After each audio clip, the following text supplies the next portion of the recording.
성경 말씀 같이 교독하겠습니다. 마태복음 5장 13절에서 16절입니다. 제가 한 절 읽고 여러분들께서 한 절 읽어주시기 바랍니다. 너희는 세상의 소금이니 소금이 만일 그 맛을 잃으면 무엇으로 짜게 하리요? 후에는 아무 쓸데없어 다만 밖에 버려져 사람에게 밟힐 뿐이니라.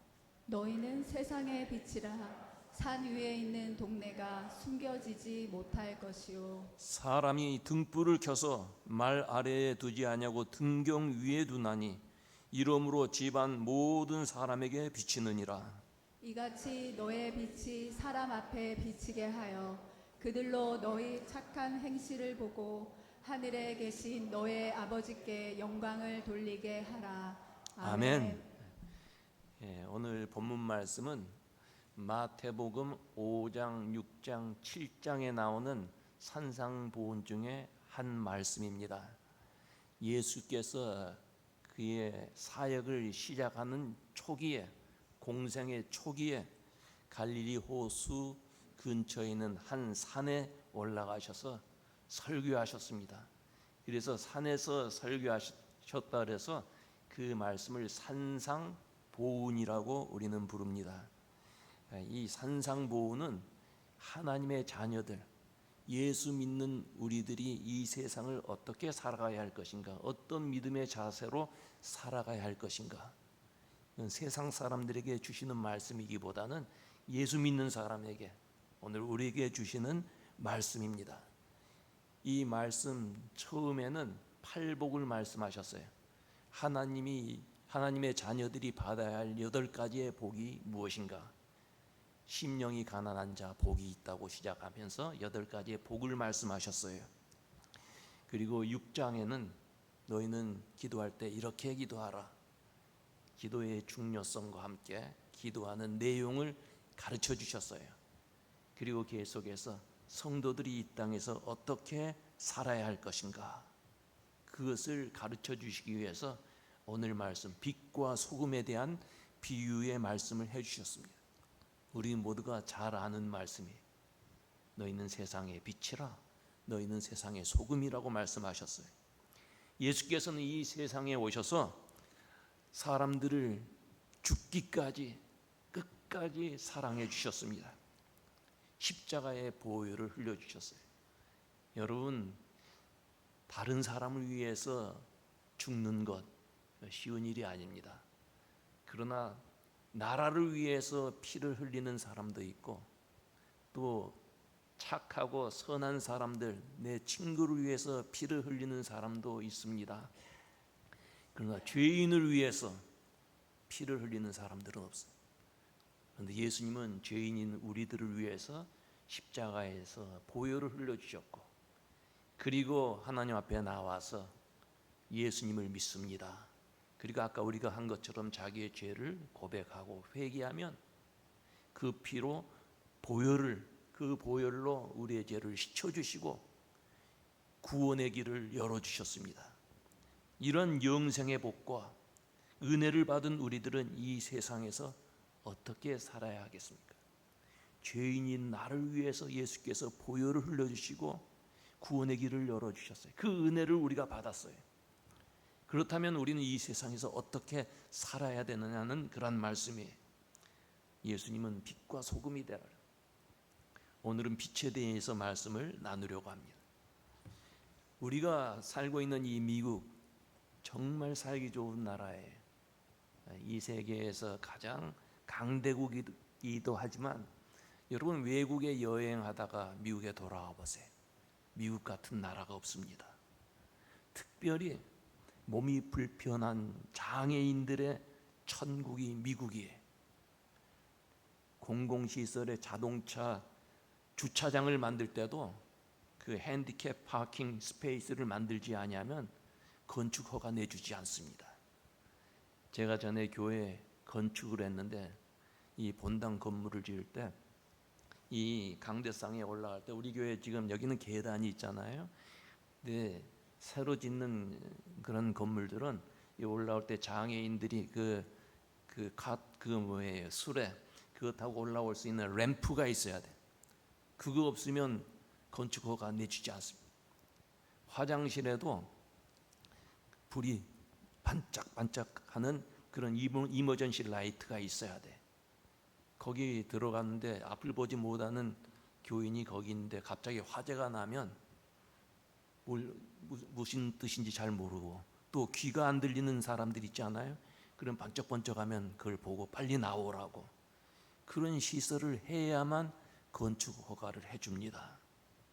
그뿐만 아니라 이 미국 정부에서는 장애인들 편하게 살려고 사회복지에 많은 배려를 해줍니다. 그러나 여러분, 장애인의 입장에서 보면 아무리 정부나 주위 사람들의 관심과 배려가 있다 할지라도 장애인이 되어서 살아간다는 것 전체가 불편하지 않을 수가 없습니다. 장애인 중에는 여러 가지 장애인들이 있습니다만은 그 장애인들 가운데 가장 참 힘들게 사는 장애인들이 누구겠습니까?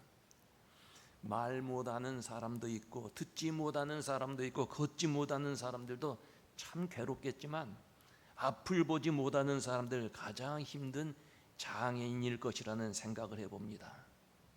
다른 장애인들은 불편해도 볼 수 있기 때문에 눈앞에서 무슨 일이 일어났는지 다 알 수가 있어요. 그러나 앞을 보지 못하는 장애인들은 눈앞에 무슨 일이 일어나는지 알 수가 없어서 아주 답답한 생애를 살 수밖에 없습니다. 여러분, 한번 10분 동안, 아니 5분 동안만 눈 감고 계셔 보세요. 얼마나 불편한지 몰라요. 오늘 현대인들은 눈 감고 있는 게 익숙하지가 않아요. 불편합니다. 그래서 교회에서도 우리 오늘 집사님 참 은혜로운 기도를 해주신데 3분 이상 기도하면 답답해지는 거예요. 눈 감고 그냥 교회 나왔더니 눈 감으라 하고 막 오랫동안 있으면 답답한 거예요. 그래서 기도도 길게 하는 것 모두가 같이 집중할 수가 없어요. 어떤 분은 얼마나 큰 은혜를 받았는지 더운 여름철에 아이스케이크를 친구하고 같이 들고 감사하고 감사기도하고 먹자. 얼마나 길게 하든지 기도 끝나고 보니까 막대기밖에 없어요. 기도는 참 우리가 같이 집중해서 하나님 앞에 드리는 우리의 마음의 소원이 아니겠습니까? 그런데 여러분, 우리가 볼 수 있다는 것 얼마나 큰 축복인지 몰라요. 눈의 질병으로 참 어려움을 당하는 분들은 건강할 때 눈이 얼마나 귀했는가 알 수가 있어요. 볼 수 있다는 것 큰 축복이요, 감사할 일이에요. 여러 가지 힘든 일도 있지만 감사할 일이라 그 말이에요. 우리가 이 세상에서 자유롭게 살고 마음껏 즐기며 살 수 있는 것은 세상을 바라볼 수 있는 눈이 있기 때문이에요. 그러나 우리가 아무리 밝은 눈 2.0 눈을 가졌다 할지라도 빛이 없으면 앞을 볼 수가 없습니다. 눈이 좋아도 어두운 밤이 되면 넘어질 때가 있어요. 운전하기가 어려울 때가 있습니다. 눈은 빛이 있을 때 필요한 것입니다. 빛이 들어가지 아니하는 아주 어둡고 깊은 바다 속에 사는 물고기는 눈이 없다 그래. 볼 수가 없으니까, 빛이 없으니까 눈이 태화가 되는 거예요. 도마뱀이 먹이를 잡으러 굴 속에 들어갔다가 그 안에 갇혀서 나오지 못하게 되면 그 안에 들어오는 이런 벌레를 잡아먹고 사는데 한 4, 5년 정도 지나면 그 도마뱀의 눈도 없어진다고 합니다. 용불용설하니 안 쓰니까 태화되는 거예요. 이처럼 눈은 빛이 있을 때만 필요한 것입니다. 우리에게도 빛이 없다면 눈이 소용이 없을 거예요. 그래서 하나님께서는 천지 창조하실 때 먼저 빛이 있으라 그랬어요. 그리고 빛을 내는 하늘의 해와 또 그리고 별들, 달들 이런 것들 창조해 주셨어요. 근데 예수께서 이 세상에 오셔서 나는 세상의 빛이라 그랬어요. 이 세상의 어둠을 몰아내고 우리에게 영원한 하늘나라를 바라볼 수 있는 빛이 되어 주신다는 말씀이에요. 그래서 예수께서는 나는 세상의 빛이라 그랬어요. 그동안 범죄한 사람들은, 우리 인간들은 빛을 잃고 어둠 속에 살았습니다. 그런데 예수께서 오셔서 영원한 나라 천국으로 가는 그 길을 보여주시기 위해서 빛이 되어 주셨어요. 주님은 생명의 빛, 구원의 빛으로 세상에 오셨어요. 그래서 구약에 앞으로 오실 메시아에 대한 예언이 있는데 이게 이사야서에 나옵니다. 이사야서 9장에 나오는 말씀을 마태복음 4장에서 다시 인용해서 말씀인데, 흑암에 앉은 백성이, 흑암 속에 사는 백성이 큰 빛을 보았다. 사망의 땅과 그늘에 앉은 자들에게 빛이 비추도다. 그 빛이 누구예요? 예수님이에요. 예수님은 흑암 속에 사는 사람들을 위해서 세상의 빛으로 오셨다 그랬어요. 그래서 예수님은 빛이에요. 그런데 오늘 본문에 보면 예수께서 우리에게 너희는 세상의 빛이다. 이 말씀은 참으로 놀라운 선언이요, 우리들의 가치를 높여주신 말씀, 우리를 높여주신 말씀이에요. 너희는 세상의 빛이라. 옛날에 우리 어머니들, 제가 어렸을 때만 해도 우리 어머니들은 방 안에서 어른들하고 아버지하고 식사 못했어요. 부엌에서 보통 잡사요. 그러다가 조금 세월이 지나가니까 방 안으로 들어왔는데 방 안에서도 상을 차려놓고 그리고 식사하셨어요. 그러다가 어느 정도 세월이 지나니까 이제는 같이 잡어요. 같이 이제 맘먹는 것이 됐어요. 그래서 그 여성들의 지위가 많이 올라갔어요. 얼마나 좋은지 몰라요. 여성들도 하나님의 자녀들이고 남자들도 하나님의 자녀인데 우리가 다 주 안에서 하나요, 평등하지 않아요? 이만큼 여성들의 신분, 가치가 올라가서요. 그거 참 좋은 거예요. 근데 어둠 속에 사는 우리들, 무가치하게 살던 우리들을 주님께서 주님의 위치까지 우리들을 올려주셨어요. 예수님이 나는 빛이라, 너희는 빛이라. 예수님과 이제는 동등한 위치에서 귀하게 살라고 말씀해 주신 거예요. 정말 귀한 우리 주님의 말씀이에요. 그래서 너희는 세상의 빛이라. 왜 주님께서 우리에게 너희는 세상의 빛이라고 말씀하셨을까요? 빛은 어두움을 몰아냅니다. 아무리 캄캄한 곳이라도 한 줄기의 빛만 들어오면 어두움은 사라지게 되어 있어요. 빛이 들어오면 감추인 것이 드러납니다. 빛이 들어오면 먼지까지도 보이지 않아요? 빛이 들어오면 깨끗한 것, 더러운 것, 좋은 것, 나쁜 것 구별이 돼요. 요한복음 3장에 악을 행하는 자마다 빛을 미워하여 빛으로 오지 아니하나니 이는 그 행위가 드러날까 함이라. 그래서 빛이 들어오면 악의 정체가 드러나게 되어 있습니다. 어둠은 빛을 싫어하고 악은 빛을 피합니다. 그래서 죄 짓는 시간, 죄 짓는 장소 컴컴해요. 제가 가보진 않는데 영화에 보니까 이름도 몰라요, 성도 모르는 사람들이 춤추는 것이 캄캄한 곳이, 빛이 없어요. 예수께서 우리에게 세상의 빛이라고 하신 말씀은 우리들이 세상의 빛이 되어서 어둠을 몰아내고 어둠 속에서 방황하는 세상 사람들을 인도하라는 부탁의 말씀입니다. 세상이 점점 어두워져 가고 있어요. 가정이 파괴되고 있습니다. 술과 마약을 복용하는 사람들이 늘어가고 있어요. 뉴스를 보니까 우리 한국도 이제는 많은 사람들이 마약을 한다는 그런 소식이 들려와요. 하나님을 떠난 사람들이 불경건한 삶을 삽니다.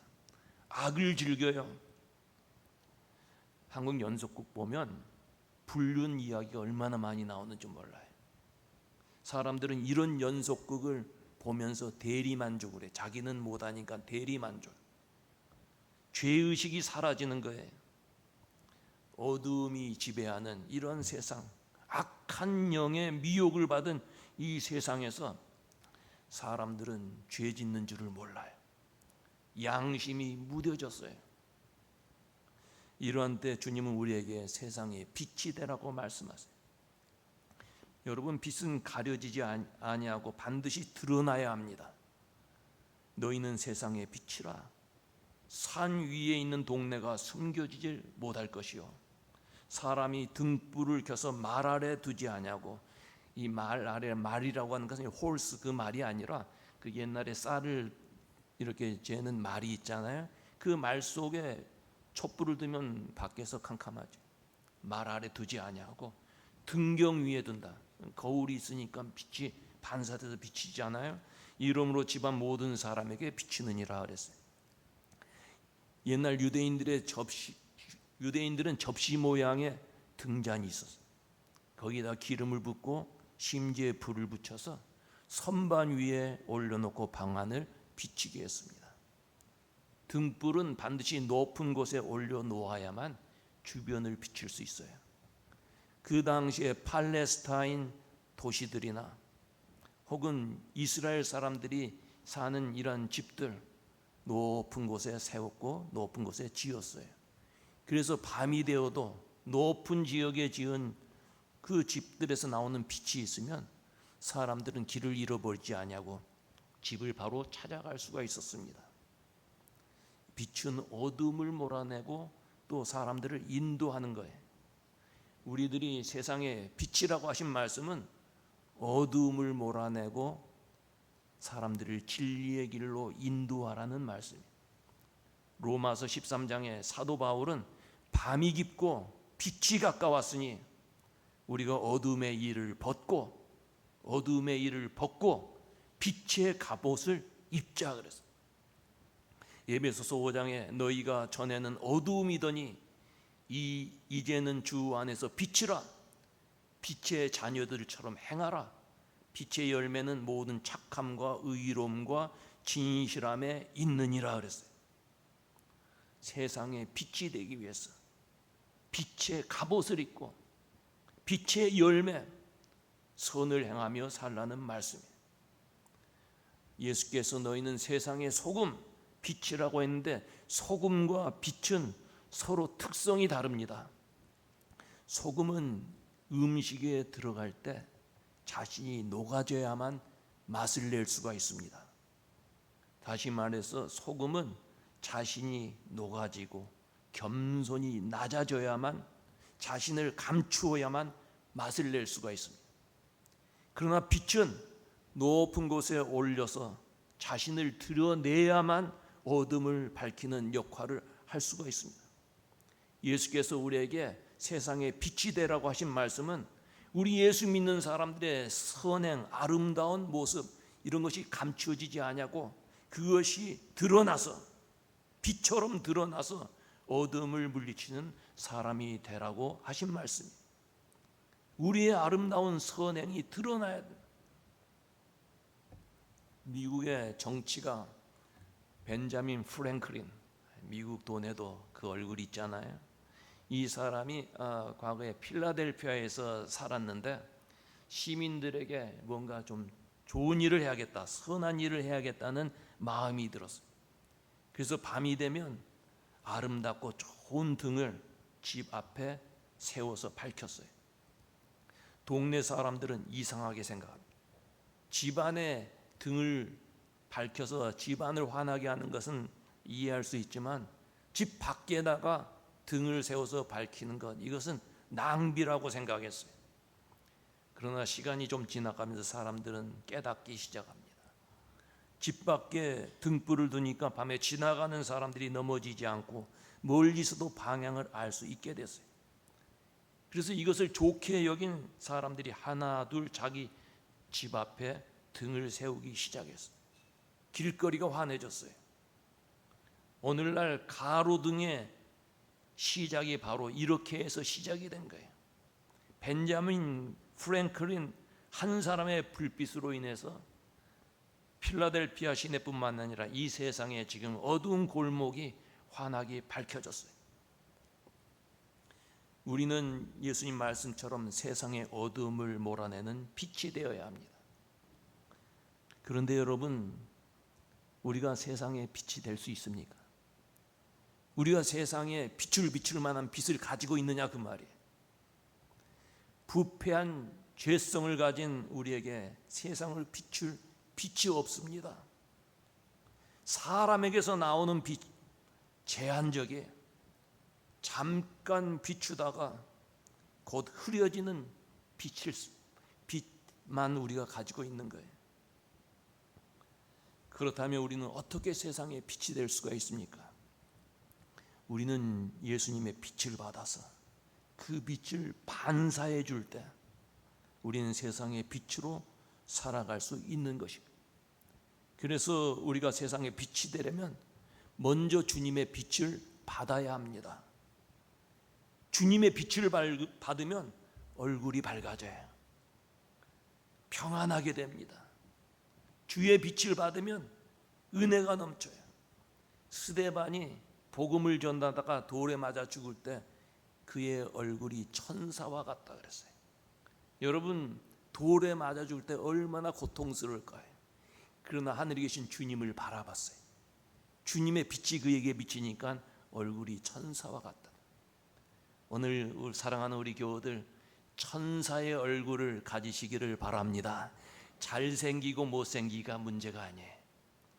우리 믿는 자는 예수의 빛을 받아서 천사의 얼굴을 가지고 살아야 되는 거예요. 어떤 사람이 이사를 가서 교회를 가려고 하는데 교회가 어디 있는지 모르잖아요.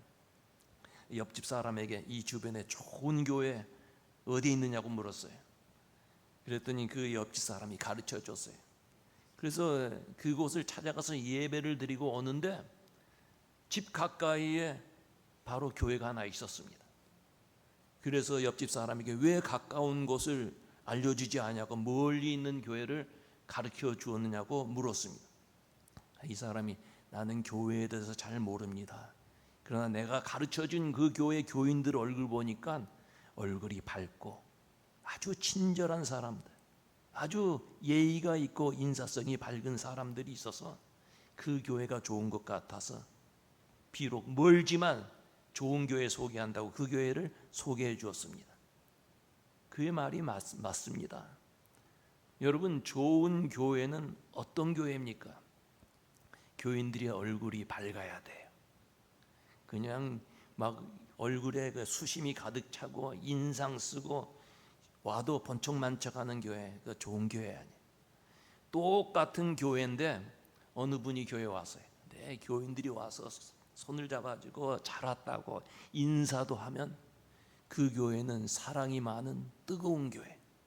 그런데 똑같은 교회 왔는데 그날 교인들이 아무도 알아와서 인사도 안 하고 번쩍만쩍해. 똑같은 교회인데 그 교회는 어떤 교회냐? 얼음장같이 찬 교회. 인사 잘해야 돼. 천사의 얼굴 가지고 인사가 뭐예요? 사람의 일이에요. 인사 못하는 사람은 사람의 일을 못하는 사람. 그냥 환한 얼굴. 우리 교회 교우들 보니까 참 이렇게 잘 맞이하는데, 제가 친교실에 갔을 때 점심 먹을 때 친교실에 갔더니 이게 둥그런 테이블 있잖아요. 거기에 8명 앉는 자리라면 친한 교우들 일주일 만에 만났으니까 얼마나 반가워요. 그래서 8명이 쫙 앉아요.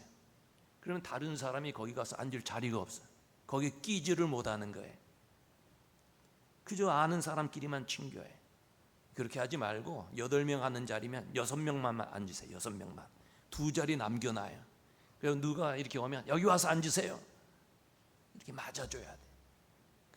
그런 사랑이 있는 교회가 돼. 그러니까 조그만 하나라도 우리가 세심하게 생각하면서 참 빛을 발하는 교인들이 되어야 됩니다. 예수님과 우리와의 관계는 해와 달과의 관계와 같아요. 달은 그 자체에서 빛이 안 나옵니다. 달은 발광체가 아니에요. 그러나 달이 빛을 발하려면 햇빛을 받아서 그 햇빛을 반사할 때 어두운 밤길을 환하게 비출 수 있게 되는 거예요. 우리는 달이 태양빛을 받아서 반사하는 것처럼 주님의 빛을 받아서 그 빛을 비추어주는, 반사해주는 사람이 되어야 된다는 말씀이에요. 밤하늘에 뜨는 그런 달들을 보면 초생달이 있고 반달이 있고 보름달이 있어요.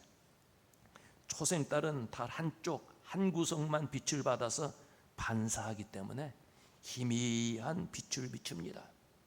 반달은 반쪽만 빛을 받아서 비추는 달이에요. 그럼 보름달은 어떻습니까? 전체로 빛을 받아서 도리어 그 빛을 반사해서 어두운 밤길을 환하게 비춰주는 거예요. 우리가 예수님을 빛을 받을 때 조금 받으면 어떤 교인이 됐냐? 초생딸 교인이 된 초생딸 교인. 그래서 희미한 신앙생활하는 거예요. 초생딸 교인은 예수 믿는 사람인지 안 믿는 사람인지 분간하기가 어려워요. 반달 교인은 예수 그리스도의 빛을 반쯤 받은 사람, 은혜도 반쪽 받아서 어떤 때는 경건한 사람, 은혜가 충만한 사람 같지만 욕심 충만으로 사는 사람들, 이게 바로 반달 교인이에요. 보름달 교인은 주님의 빛을 온전히 받아서 언제 보더라도 은혜 충만하고 성령 충만하고 그 얼굴이 맏며느리 얼굴같이 아주 온화하고, 그래서 어두움을 헤매는 사람들에게 인도하는 빛이 되고 악한 것을 몰아내는 그런 빛이 되고 천국 길을 보여주는 그런 교인이 되는 거예요. 여러분을 통해서 천국 가는 길이 보여지기를 바랍니다. 세상 사람들이 내가 예수님은 잘 모르지만 저 사람 보면 예수님 보는 것 같아, 저 사람 보면 나도 예수 믿고 싶어, 그런 마음이 들 수 있는 보름달 교인이 되어야 된다는 말씀이에요. 요즘 연예인들이나 체육인들 보면 스타들이 많아요. 돈도 많이 벌고 인기도 높기 때문에 사람들은 스타가 되려고 해요. 직장에서도 스타가 되려고 하고 심지어는 교회에서도 스타가 되려고 합니다. 그러나 세상에서 스타가 되면 별에는 뜨는 별이 있는가 하면 지는 별이 있듯이 언젠가는 짓는 별처럼 초라한 인생이 될 거예요. 우리는 스스로 빛을 비추는 그런 스타가 아닙니다. 영광스러운 예수 그리스도의 빛을 받아서 그 빛을 비추어주는 스타가 된다면 그런 사람은 지지 아니하고 인생 끝까지 빛을 비추는 스타가 되는 것입니다. 여러분, 이런 삶을 살아서 하나님께 영광 돌리고 가치 있고 보람 있는 삶을 사는 여러분들 되시기를 바랍니다. 우리 주님의 빛은 어떤 빛입니까? 사람을 변화시키는 빛이에요. 사울이라고 하는 사람이, 제가 지난주일에도 말씀에 사울에 대한 이야기를 제가 자주 하게 되는데, 예수 믿는 사람들 핍박하기 위해서 다메섹이라고 하는 곳으로 가다가 정오에, 어두운 밤이 아니에요, 정오면 아주 해가 중천에 떠 있을 때 환한 데인데 주님의 빛은 더 강하게 그에게 비쳤어요. 그 빛을 보았던 사울은 변화가 됩니다. 예수 그리스도를 구주로 고백하게 돼요. 그래서 변화된 삶을 사면서 위대한 사도가 되었어요. 예수의 빛은 사람을 변화시켜요. 여러분, 우리가 예수의 빛으로 변화되어가는 성도가 되어야 됩니다. 그 자리에 머물러 있지 않냐고. 1년 믿었으면 1년 믿은 만큼 성숙해야 되고 30년 믿었으면 30년만큼 성숙한 성도로 변화되어 가야 돼. 그리고 예수의 빛은 치료하는 능력이 있습니다. 말라기 4장에 주님은 치료하는 광선이라 그랬어요. 이 빛을 받으면 영혼과 육신이 치료함을 받게 돼. 그래서 죽었던 영혼이 살아나게 돼. 육신의 질병으로 고통당하는 사람들이 고침을 받는 놀라운 기적을 체험하게 됩니다. 우리는 이와 같은 예수님의 빛을 받아서 먼저 내 자신이 변화되고, 그리고 먼저 내 심령이 치유가 되고, 그래서 그 힘으로 이웃을 변화시키고 이웃의 마음의 상처를 치유하고 병든 사람들을 위해서 기도해주고 생명의 빛을 비추는 성도들이 되어야 하는 것입니다. 우리는 그동안 세상의 빛으로 살았습니까? 이 말씀은 우리가 너무나 많이 듣고 잘 아는 말씀이지만 정말 빛으로 살았느냐 그 말이에요. 이제부터 우리는 세상의 빛이 되어야 합니다. 가정에서 빛이 되어야 돼요. 여러분의 얼굴빛으로 인하여 가정이 행복해야 돼요. 여러분의 얼굴빛으로 직장이 환하게 변하는 그런 역사가 일어나야 돼요. 예수의 빛을 받아서 직장에서 빛을 비춤으로써 여러분의 직장이 밝아지기를 바랍니다. 우리는 세상의 빛입니다. 세상의 빛이 되기 위해서는 주님을 향하여 우리의 얼굴을 들어야 돼요. 주님을 바라봐야 돼요. 매번 주님을 바라보면서 주께서 주시는 그 빛으로, 주의 은혜로 세상을 비추는 사랑하는 성도 여러분들 되시기를 주의 이름으로 축원합니다.